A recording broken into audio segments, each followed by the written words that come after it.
اور اپنے کاموں میں، اب یہ بات بھی بڑی ضروری ہے، جن کا نقصان ہوتا ہے نا کاروبار میں، گھر میں بے شمار نقصانات ہوتے ہیں، وہ یہ بات ضرور سنیں۔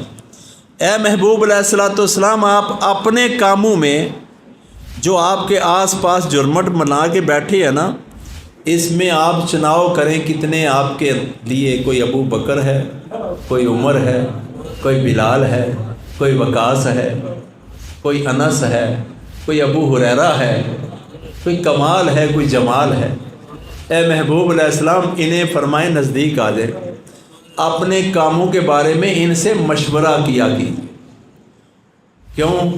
یہ آپ کے بڑے وفادار ہیں، یہ آپ کو مشورہ ایسا دیں گے جس میں میرا فضل شامل ہوگا، جس میں ان کی عزت اور غیرت شامل ہوگی، محبت کی انتہا شامل ہوگی کہ محبوب کا کام تو ہمارا کام ہے، اس میں کوئی کسی قسم کا نقصان نہیں ہونا چاہیے۔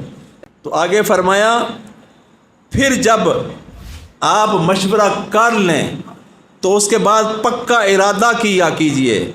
تو پھر جب مشورہ ہو جائے، ارادہ ہو جائے، تو پھر کیا کریں؟ ان اللہ یحب المتوکلین، اب میرے اوپر چھوڑ دیں، توکل مجھ پہ کریں، اب آپ کا کام نہیں رہا، اس کام کا کرنا نبھانا میرا کام ہے۔